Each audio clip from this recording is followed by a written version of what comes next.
Jovem Pan. O Jornal da Manhã recebe nesta terça o vice-presidente do Senado, veneziano Vital do Rego, senador pela Paraíba. Senador, bom dia, seja bem-vindo ao Jovem Pan. Bom dia, Daniel. Feliz em estar aqui, até pedindo desculpas a você pelos contratempos. Em outros momentos que você me convidava, eu não tive a oportunidade, até por força da não convergência de agenda, mas muito feliz e honrado em encontrá-lo e falar a Jovem Pan. Bom dia. O senhor tem uma agenda muito intensa, é vice-presidente do Senado. Eu queria começar repercutindo o ato que Bolsonaro convocou e participou em São Paulo no último domingo, em que ele fala ser um ato a favor da democracia, do Estado democrático de direito. Mas o ex-presidente, está sendo acusado de uma tentativa de golpe no país.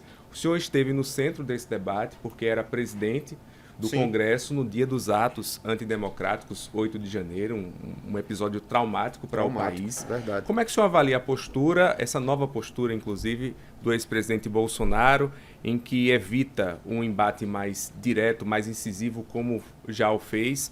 E como é que o senhor avalia o andamento das investigações até aqui? Primeiro, Daniel, quando ouvimos o ex-presidente falar sobre respeito à democracia, ele deveria assim ter se portado, principalmente por força da condição que outrora exercia, de chefe maior do Estado brasileiro, presidente da República, quando, ao invés disso, urdiu e o processo investigativo está levando a essa consubstanciada constatação, ele e outros urdiam a tentativa de golpe e de abolição do Estado Democrático de Direito. No momento em que ele promove, chama a uma manifestação como a de anteontem, na Avenida Paulista, ele o faz exatamente porque tem a dimensão plena do que fez e também a noção plena do que pode vir como consequência ser imposto em termos de sanções a ele e aos que circundavam-no naquele período de 2022. Você, quando lembra, e lembra com o feliz uso do termo dos traumáticos episódios do dia 8 de janeiro, mas antes do dia 8 de janeiro do ano de 2023, momento em que eu respondia pela presidência do Senado Federal e pude constatar diretamente quando me deslocava de João Pessoa para Brasília, mas esse é um processo que veio bem antes, quando o presidente e a sua equipe tratavam, tramavam, urdiam junto a uma parcela significativa da nossa população, primeiro para descrer no processo de escolha através das urnas. Isso foi sendo inoculado exatamente com o intuito e o desejo final de se colocar sob essa parcela significativa, porque não podemos perder de vista que foi uma disputa muito renhida, onde apenas houve uma diferença de 2 milhões de votos para o montante do eleitorado nacional, e aí veio as agressões a instituições públicas, a quebradeira, incêndios lá em Brasília, a tentativa inclusive de explodir um carro de combustíveis, um caminhão de combustível. Então tudo isso precisa ser investigado, severamente investigado, dentro de um processo correto que o ordenamento jurídico nacional impõe. E sem que nós falemos aqui em anistia. Não é permissivo que nós assim levemos em consideração isso, porque senão é exatamente o estímulo para que essas tentativas contra a própria sociedade, porque contra o regime democrático, contra as nossas instituições, poderia ser algo reiterado. Pelo que foi exposto até aqui, da participação inclusive de militares de alta patente do Exército nas possíveis negociações dessa tentativa de golpe, o que é que o senhor defende em relação a isso? Como é que o país como um todo tem que enfrentar essa situação, senador? Olha, Daniel, repito, nós precisamos da severidade, com justiça. Ninguém aqui está a propor caças ou caça às bruxas. Não, em absoluto. Nós não podemos incorrer nos erros que o Judiciário, que o Ministério Público terminaram por cometer em processos anteriores. Não, nada disso. Agora, é necessário que nós, cidadãos, e muitos ainda, lamentavelmente, não têm a ideia plena, consolidada do que nós corremos em termos de riscos no ano de 2022. Se você me indaga, mas veneziano, você acha que o Brasil, em meio a essa nova realidade, contexto mundial, onde os países estão muito mais próximos do que outrora observávamos na década de 60, quando episódios onde regimes de exceção foram postos em prática, eu penso que não haveria espaço para isso. Mas essa tentativa mostrava exatamente o intuito, o propósito e o fulcro com o qual desejava o ex-presidente a toda a sua equipe. Então é necessário a severidade. É necessário que haja uma investigação precisa, que os mesmos que estão sendo apontados como autores intelectuais ou materiais dessas tentativas possam ter e haverão de ter e estão tendo direito à defesa, mas se ao final dessa investigação correta, séria e imparcial se constatar a prática tipificada desses dois crimes, a severidade tem que ser imposta. Estamos desde o ano passado com um novo governo federal que busca, inclusive, um diálogo com as instituições e com o Congresso especificamente, tem uma certa dificuldade de se criar uma base suficiente para dar tranquilidade ao governo. A gente tem visto que o governo Lula tem buscado atrair mais integrantes dessa base aliada, tem cedido ministérios a vários partidos e mesmo assim ainda enfrenta alguma dificuldade. Como é que o senhor acompanha de perto essas negociações entre governo e Congresso? Existe perspectiva de que neste ano será de alguma forma mais tranquilo do que no ano passado, senador? Olha, Daniel, isso é o rescaldo e o resultado de 2022. Nós tivemos a aventura, e quando eu digo nós, porque participamos diretamente do processo eleitoral em apoio ao presidente Lula, e enquanto MDBista fomos nós, o MDB da Paraíba, o primeiro a fazê-lo desde o primeiro instante, para que nós pudéssemos ter novos momentos que nós estamos a desfrutar com o retorno do presidente Lula, mas ao tempo em que tivemos essa vitória, não conseguimos alcançá-la formando uma base política de defesa, principalmente e notadamente na Câmara dos Deputados. No Senado da República você tem uma situação mais administrável, onde os partidos que compõem essa sustentação política do governo do presidente Lula é uma base majoritária. Como fazer isso? Claro que os arranjos, esse é o nosso sistema presidencialista. Eu não concordo quando ele vai além ou ele se permite ir além para um uso que contraria a boa relação institucional em termos de exigências, de condicionantes.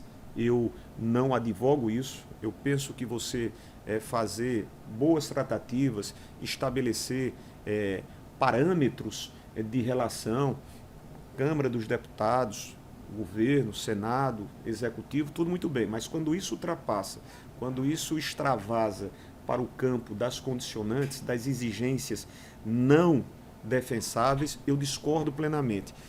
Como resolver isso? Com o governo dando certo.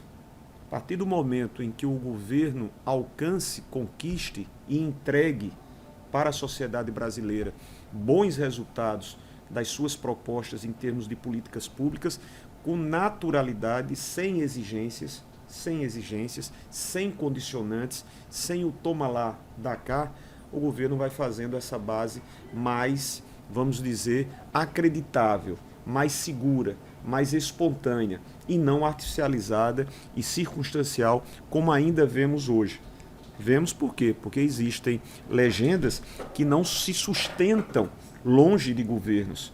Sejam governos mais à esquerda, sejam governos mais à direita, mas aonde quer que eles estejam, eles têm que estar perto dos instrumentos de governo. Essa é uma política que nós, evidentemente, não concordamos, mas é uma prática que nós precisamos corrigir.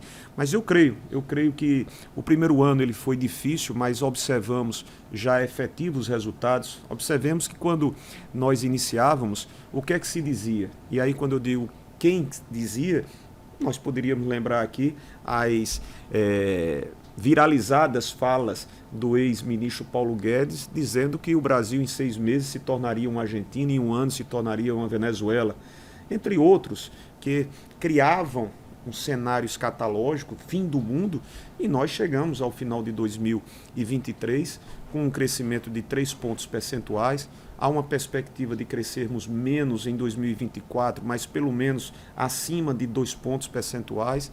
Estabelecemos e alcançamos abaixo da meta inflacionária.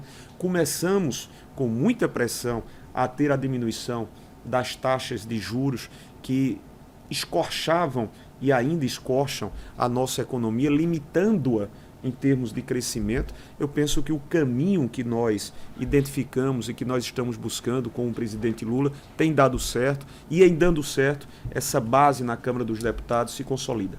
A atuação do governo federal em relação à Paraíba, para o senhor, é satisfatória? Nós temos problemas antigos a serem resolvidos, como a obra da 230 aqui na região metropolitana, que está emperrada há um bom tempo. Não, ela foi retomada, irmão.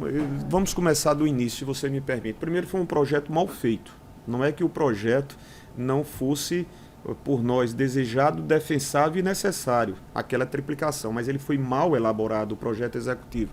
Depois, quem começou a executá-lo e não levou adiante, passou para o Exército, que também não concluiu bem, terminou gerando todos esses infortúnios. Mas há 2 meses já foram reiniciadas essas obras. Se você passa, se nós passamos, nós vamos verificar. Existe um imbróglio que é o inconveniente de você fazer uma obra desta grandeza, dessa importância de infraestrutura em meio a um ambiente urbano, onde você tem desde residências, onde você tem instalações comerciais e empresariais. Mas a obra está sendo tocada e vai ganhar o seu ritmo. Por quê? Primeiro, porque existem os recursos e o orçamento assegurado. E depois, porque houve a correção do próprio projeto. Na BR-230, Campina Grande até a Farinha, venturosamente, inclusive no último sábado eu passava, como de costume eu faço todas as vezes em que me encontro em Campina Grande, na Paraíba, a obra está rigorosamente dentro do cronograma estabelecido pelo consórcio de empresas. É um investimento superior a 550 milhões de reais, também assegurado o valor para o exercício pleno, tranquilo, rigoroso e desenvolto no ano de 2024. Existem os investimentos que foram comprometidos pelo presidente Lula, e quero te dizer porque há 1 semana, quando eu estava em Brasília, nós nos reuníamos em audiência com o ministro Valdez Góes, e em março nós já teremos o início das ações de execução de obra da adutora do Pajeú, que vai beneficiar todos aqueles municípios da Serra do Teixeira.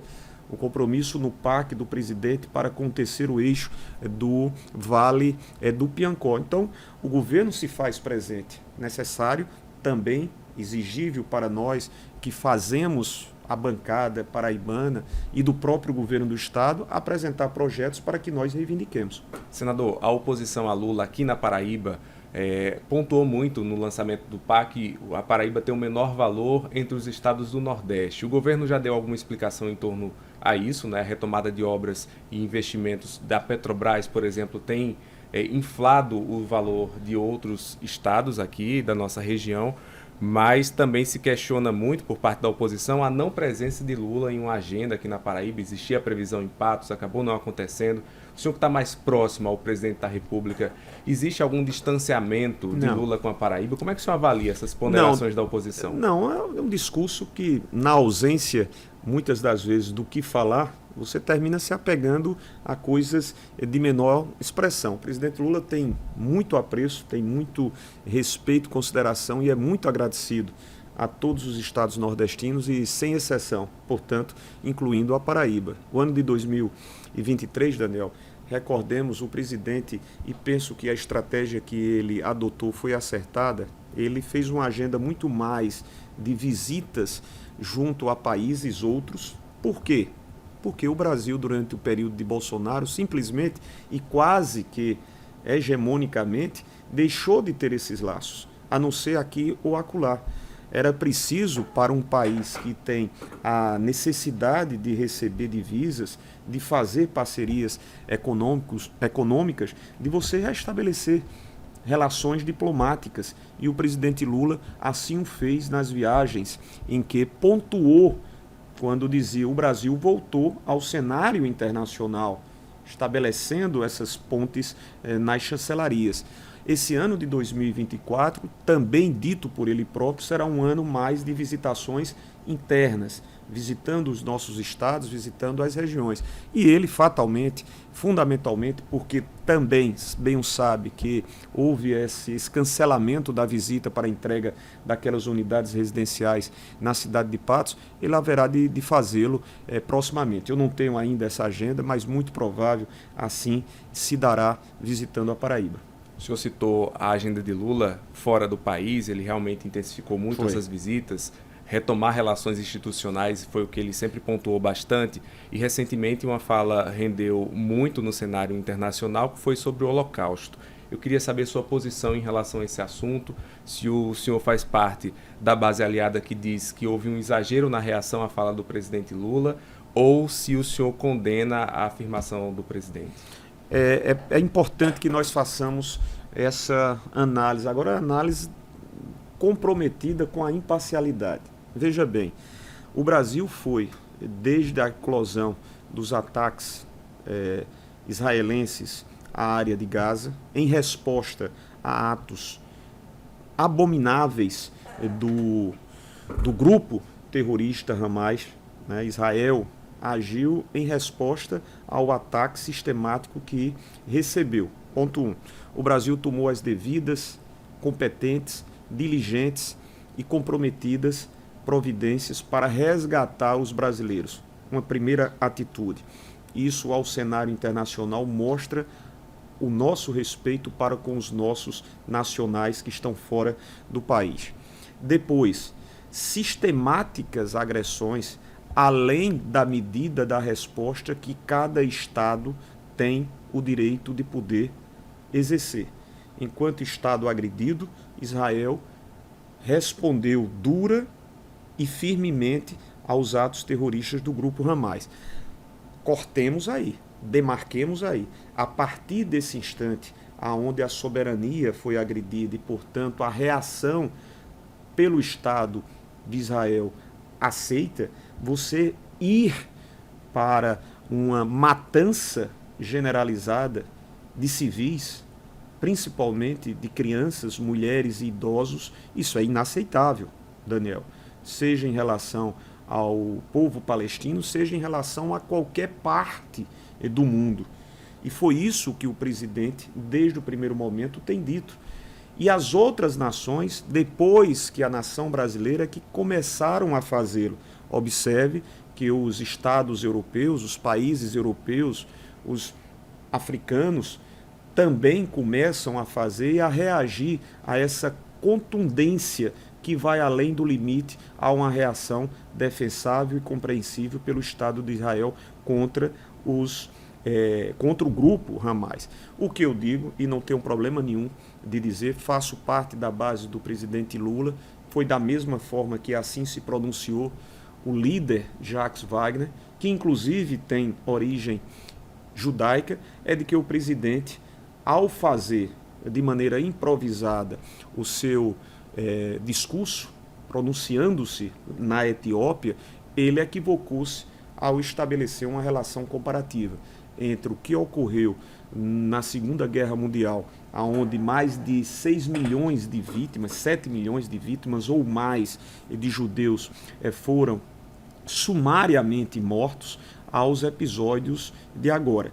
Ele, de fato, cometeu esse lapso. É essa a constatação que eu faço. Agora, é importante que nós não cruzemos os braços, que os países não cruzem os braços. E o presidente Lula tem sido um chefe de Estado a falar duramente contra essa matança que, eu repito, generalizada e é inaceitável contra os palestinos. Senador, o senhor ocupa pela segunda vez, inclusive, a vice-presidência do Senado, é um cargo extremamente importante, que cobra muito tempo também, a agenda é disputada lá em Brasília, no seu gabinete. Eu queria entender como fica o seu trabalho enquanto senador, representante da Paraíba, quais os projetos o senhor tem priorizados e pretende priorizar neste ano de 2024? Olha, Daniel, eu lhe digo, às vezes nós somos tomados e nos é exigido esse atendimento a uma agenda. Mas isso é gratificante, porque por mais que somemos as próprias atividades que o parlamentar senador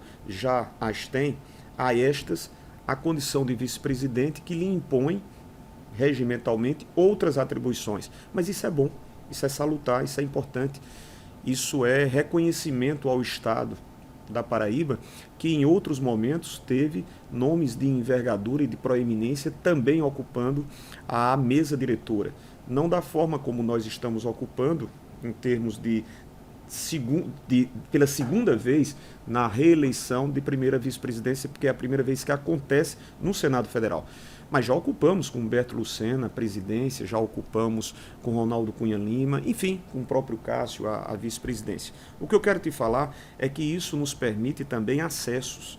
E esses acessos beneficiam e são aproveitados e são bem explorados no sentido melhor da palavra por nós, para que nós conquistemos ações e benefícios para o nosso Estado e para os nossos municípios. Foi dessa maneira que nós, nesses 3 últimos anos, conseguimos a viabilização, orientando recursos e emendas para os 223 municípios. Em 2023, quando eu concluía e fazíamos aqueles balanços tradicionais convidados por companheiros jornalistas como você, nós dizíamos, foi um ano de muito trabalho, de muito esforço, de muita doação e dedicação, mas a gente concluía aliviados. Por quê? Porque vimos como resultados e consequências grandes conquistas. Eu estou citando, por exemplo, o Hospital do Amor para a região de Campina Grande, eu estou citando a duplicação da BR-230 nos seus 2 trechos, como as outras melhorias por meio do DENIT. Nós estamos citando aí muitas iniciativas que se apresentaram consumadas por força desse trabalho e por força dessa ocupação. Eu quero crer, repito, que 2024 haverá, com as bênçãos de Deus, de ser da mesma forma bem frutuoso. Em relação a pautas para discussão no Senado, o senhor tem algum tema específico que vai dar prioridade esse ano? São vários projetos que nós temos. Primeiro porque também respondemos, além da vice-presidência, nós ocupamos 5 comissões como titular e outras 6 como suplente. E presidimos a Frente Parlamentar de Energias Renováveis. E esse é um assunto que interessa muito a Paraíba também. Muito. Né? Interessa a Paraíba porque temos um campo para avançar bem, né, com as plantas eólicas e solares fotovoltaicas. A Paraíba já tem algumas, mas é preciso que nós recorramos a outros investimentos para ampliar isso. Mas necessário e fundamentalmente é o tema do mundo, para o mundo, essa preocupação que há cerca de 10, 15, 20 anos era tida como exageros de ambientalistas, e na verdade não eram exageros, já eram prenúncios dos riscos que nós estávamos correndo e das consequências que hoje nós estamos purgando. Então, o parlamento avançou bem, nós estamos agora, essa semana, começando a rediscutir o projeto do carbono, né, do crédito de carbono, que saiu do Senado, foi para a Câmara e volta para o Senado, com a relatoria da senadora Leila Barros. Tivemos projetos, inclusive, de nossa autoria, como de geração distribuída, que foi aprovado. Nós estamos aguardando que o mesmo possa ser apreciado na Câmara dos Deputados. Enfim, nós vamos dar um foco, uma atenção com a presidência desta frente, que vai ser reinstalada amanhã, quarta-feira, em Brasília, porque é um tema internacional. E isso, o Brasil vai estar sediando na próxima COP, em Belém do Pará, trazendo para o nosso país toda essa diversidade temática sobre meio ambiente. Então é um foco que nós haveremos de dar. Vamos falar do MDB aqui na Paraíba. Pois o senhor preside o partido também, tem essa outra também, função. É verdade. Tem filiado prefeitos aqui no estado. Qual o status dessa preparação para as eleições desse ano do seu partido? Quantas prefeituras vocês devem disputar? Já existem números em relação a isso? Essa é uma tarefa que também em 2023 nos resguardou e nos reservou com resultados bacanas, posso assim dizer, numa expressão bem coloquial. Porque nós saímos de 9 prefeituras, Daniel, quando eu assumi a presidência há 2 anos, e hoje nós temos 31 prefeitos e prefeitas. Entre prefeitos e prefeitas somos 31. A nossa meta era chegar até 2024, antes das eleições, com pelo menos 30. Ultrapassamos. É possível que ao término desse prazo de janelas, de filiações, mudanças de domicílios, possamos ampliar um pouco mais. Mas o trabalho que o MDB faz é que tenhamos, depois de concluído o processo eleitoral de 2024, pelo menos 35 prefeitos eleitos pelo MDB, de 35 a 40.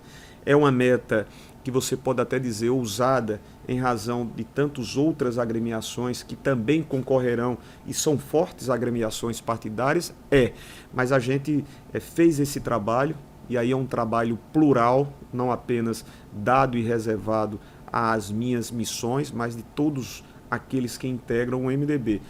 Devemos estar disputando 60, 70 prefeituras, devemos estar com um número próximo também em parcerias, porque o que acontece? Quando o MDB não participa competitivamente em determinado município, o MDB está emprestando nomes seus a essa composição majoritária, em parcerias com outras legendas, e digo aí União Brasil, digo aí o PSDB, entre outras. Então, o time está bem armado, e ao final do mês de março, até o dia 6 de abril, que é exatamente o prazo que se expira essas mudanças partidárias ou filiações, inserções partidárias, nós vamos estar com um coletivo MDBista bem forte. Vamos passar aqui pelas principais cidades. João Pessoa, existe hoje vereadores na capital que defendem uma aliança com Cícero Lucena, mas também tem Rui Carneiro do Podemos, que houve uma aliança, né, realizada no segundo turno das últimas eleições com esse grupo político. Sim. O MDB já definiu quando vai definir apoio aqui em João Pessoa. Descarta, por exemplo, estar na majoritária? Olha, a princípio, a majoritária, em razão de não termos em nossos quadros um nome que se apresente com interesse em participar majoritariamente como candidato ou candidata a prefeito até esse exato momento, é por isso que quando nós falamos muito mais e quase que definitivamente em fazer uma parceria. E esse debate, eu tenho falado reiteradas vezes, é um debate que não é dado por ser debate a mim, enquanto presidente estadual tão somente, mas os vereadores companheiros, o presidente da comissão municipal, querido amigo Miquica Leitão, todos eles falam, todos eles expõem, todos eles fazem as suas observações e terão o direito pleno, porque afinal de contas, se eles participam, eles não podem ser figurativos, eles têm direito a opinar, a sugerir, a questionar. Então, vamos chegar ao bom termo, ao final, aonde tenhamos o melhor projeto para João Pessoa, mas também, Daniel, eu sou cobrado pela instância nacional. Quando você assume uma responsabilidade de dirigente partidário em nível estadual, você tem que ficar apresentando o resultado ou os resultados do seu trabalho e daqueles que te ladeiam. Resumidamente, o MDB nacional carece de um projeto do MDB estadual, aonde o MDB se faça para a tentativa de renovar o seu mandato senatorial, seja com veneziano ou com qualquer um outro companheiro, de voltar a ter uma representação na Câmara dos Deputados, que nós não temos desde 2014, quando eu fui eleito, Hugo e o saudoso Manuel Júnior. Então esse trabalho tem que ser convergente. Não é um trabalho, um resultado, ou não são decisões isoladas em nível de município, em nível de estado, mas sim em convergência nacional. Como em Campina Grande, que você bem sabe, o MDB estará participando, já está colaborando diretamente das ações administrativas do prefeito Bruno e emprestará o seu apoio à sua recondução, mas sempre ouvindo a todos. Não é perfil meu, nunca me caracterizei como aquele que toma decisão, tomar decisão sim, mas que impõe decisões pessoais. Não, isso vai ser sempre bem trabalhado, bem discutido, bem dialogado. Para fechar em João Pessoa, existe prazo para essa definição? Eu penso que até o final do mês, porque, veja, se nós temos até o dia 6 de abril para essas filiações, estender isso, postergar até julho, quando iniciam os prazos de convenções, só se você tivesse muitas dúvidas que pairassem sobre as opções que você tem, que não é o caso. Então, penso eu que até o final do mês nós tenhamos essa definição em João Pessoa, como em boa parte, em grande parte, dos demais outros municípios. Está entre essas duas opções, Rui Carneiro e Cícero Lucena, é isso? Sim, nós temos conversado com ambos, nunca omiti as relações amigáveis, pessoais existentes entre o prefeito Cícero, entre o próprio Messinho, que veio antes da sua participação política, e mais ainda com o deputado Rui Carneiro, que bem sabe, você tocou, trazendo, historiando o fato de que em 2022 estivemos trabalhando juntos na campanha em segundo turno do candidato a governador nosso, Pedro Cunha Lima. Podemos, PSDB e MDB. Então, isso facilitou muito. E em boa parte dos municípios, penso eu que inclusive quase que a totalidade dos municípios que são geridos, administrados por lideranças vinculadas ao então candidato Pedro Cunha Lima, tem parcerias com o MDB. Você pode citar aí o caso de Camila Toscano, você pode citar o caso do deputado Fábio Ramalho e de outros companheiros, prefeitos, que estão estabelecendo essas parcerias com o MDB. O MDB, às vezes, apresenta nomes para com as chapas ou recebe apoio do PSDB, do União Brasil, para garantir aquela unidade que se viu no segundo turno de 2022. Santa Rita, semana passada eu estive na oficialização de Nilvan Ferreira como pré-candidato a prefeito em Santa Rita.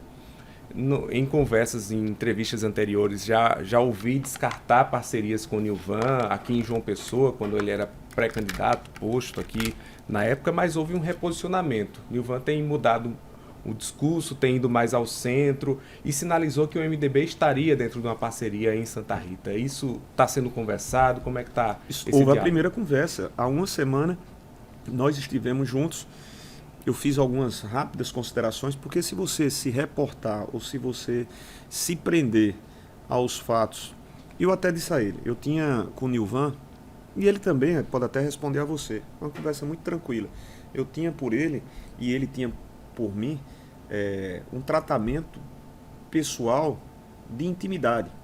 De intimidade. Sim. Éramos e nos tratávamos com carinho, com respeito de quem era um agente político e ele um comunicador. E depois o processo eleitoral terminou levando àquilo que eu particularmente não defendo, e ele próprio disse, Venezia, eu acho que houve um extrapolar. E eu acho isso desnecessário, porque a luta por espaços é legítima. Ele tanto lutava pelo seu espaço como candidato ao governo, e eu lutava pelo meu espaço, pretendido pelo MDB-PT. Para isso, não necessariamente você recorrer a outros comportamentos. Ele foi desrespeitoso com o senhor no debate eleitoral? Eu acho que em alguns momentos houve um excesso. Mas eu disse a ele, Nilvan, vamos fazer o seguinte, vamos deixar isso de lado. Você está reconhecendo que houve excesso, eu posso reconhecer que também rebati em alguns momentos com excesso, então ponto final, vamos partir agora para discutir o projeto de Santa Rita. E por que digo isso? Porque também há em Santa Rita alguns companheiros filiados ao MDB que têm uma relação pessoal com ele. Aquilo que eu estou te falando sobre João Pessoa ou sobre qualquer uma outra parte. Eu não posso dizer, não vai ser assim porque eu quero que não seja assim. Não é isso. Eu tenho que levar em conta, eu tenho que levar em consideração que existem alguns companheiros que estão formando a chapa proporcional em Santa Rita que têm uma predileção pela candidatura de Nilvan. Isso é favorável a uma discussão e a uma possível composição. Porém, não é tudo. A primeira conversa houve e nós vamos, nesse passado e próximos dias, ter outras discussões. Acho que já deu uma amenizada no ambiente meio que pesado que havia e vamos conversar, né? Profundamente interessante foi o fato de termos tido esse instante. Até para que, independente do resultado de composição ou não, saibamos que não é sugerível que recorramos ou que voltemos a ter aqueles excessos de 2022. Enfim, em Santa Rita dessa forma, em Bahia nós estamos em conversações com o casal Sara e Domiciano Cabral, há uma bastante viável possibilidade deles ingressarem no MDB postulando a majoritária em Bahia. Em Cabedelo, nós apoiamos sabidamente por todos, reconhecidamente por todos, a candidatura do nosso companheiro André, presidente da Câmara, que é o nome à sucessão do presidente Vitor Hugo. Enfim, alguns pontos, em algumas cidades, esse cenário já está resolvido. Campina Grande, houve um debate muito intenso, até pela presença de lideranças políticas da Rainha da Borborema em Brasília na semana passada, de diálogos entre Bruno e Romero, essa questão de rompimento político, possível candidatura de Romero em Campina Grande. O senhor, como novo parceiro de Bruno Cunha Lima na gestão, que inclusive está bem mais presente ao lado de Bruno, isso claramente, do que Romero nesses últimos meses, como é que o senhor vê esse debate que está posto e qual é a sua postura dentro dessa aliança de cobrar, por exemplo, participação majoritária junto a Bruno Cunha Lima, ou isso fechando uma porta aí para Romero? Como é que está a posição do MDB? Eu primeiro cumpro as minhas obrigações e as cumpriria muito sincera, franca e transparentemente. Você é muito jovem, mas historia né, as passagens de cada um e de cada uma agentes políticos do nosso Estado. Eu nunca me comportei condicionando aquilo que possa me favorecer. Então, ajudar a administração de Campina Grande, desde o momento em que a deixei, em 2012, fui eleito deputado federal, nunca deixamos de fazê-lo. Com os governos que eram governos oponentes politicamente a mim. Ajudava a todos, tanto eu quanto a senadora Nilda, e enquanto também ela tendo sido deputada federal por um mandato. Assim o fiz, óbvio que não seria diferente no momento como este, no qual Bruno, chamando-me para essa colaboração, eu não deixaria de fazê-lo. E também pelo episódio de 2022, que fez com que houvesse essa aproximação política depois do segundo turno das disputas ao governo do Estado, quando o MDB apoiou a candidatura do companheiro Pedro Cunha Lima. Temos agido, temos feito. Na semana passada, disse bem você, o prefeito Bruno conosco percorreu o Palácio do Planalto em audiência com a ministra Miriam Belchior. Fomos ao ministro Jader Filho, discutir um grande projeto do PAC, da mobilidade urbana e humana, algo em torno de 400 milhões de reais, entre outras agendas que ele nos pediu, e finalizando com a nossa participação no Banco do Brasil, apresentando o projeto de realização da nova edição do São João de Campina Grande. Meu papel, minha obrigação, meu dever, que eu cumpro. Não posso responder por outros agentes locais que não estejam a fazê-lo agora por circunstâncias, contingências com as quais eu não me imiscuo. Em outras palavras, posso eu dizer a você e ao seu público, Daniel, a condução política cabe ao prefeito Bruno Cunha Lima. A discussão sobre esse arranjo cabe ao prefeito Bruno. E o senhor não tem restrições em relação a isso? Não, nunca tive. Se eu tivesse, desde o primeiro momento eu teria dito. Se você me pergunta restrições em relação a estar na possibilidade no mesmo grupo com Romero Rodrigues, sem problema nenhum. Nós votamos em Pedro Cunha Lima já em 2022, no segundo turno. Eu não tenho problema algum. E também quero dizer, não utilizem o fato de eu estar colaborando como pretexto a qualquer outra decisão. Sim.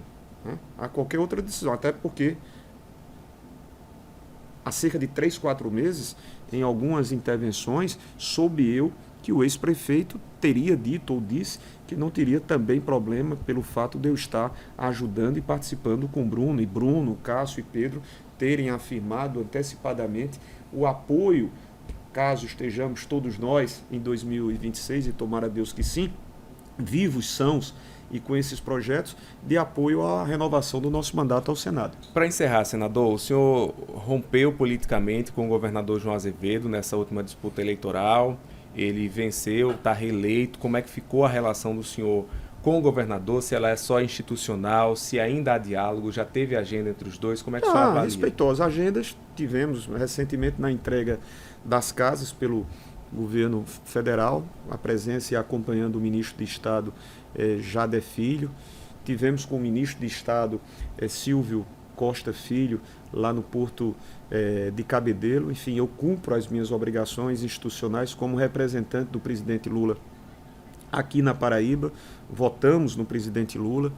É sabido por todos vocês dos laços que vão além dos laços políticos partidários, mas são laços pessoais de confiança de quem sabe que eu não faço política circunstancial, eu não me aproximo circunstancialmente, porque Lula hoje é governo e se amanhã deixará de ser, eu continuarei sendo defensor, né? Existem os apoios que são genuínos, Daniel, e existem aqueles apoios que são circunstanciais, que são artificiais, que são da hora do poder. Quando deixa de estar no poder, correm léguas. Então a minha relação com o governador João Azevedo é uma relação respeitosa, institucional. Se precisar, como assim eu fiz enquanto senador, ajudar o nosso Estado, continuaremos a fazê-lo. Eu vejo isso com muita naturalidade. Participamos de um processo de disputa e aquele momento que nos levou, muito menos foi dado como causa por mim e muito mais por aqueles que circundam ao governador, mas são coisas vencidas.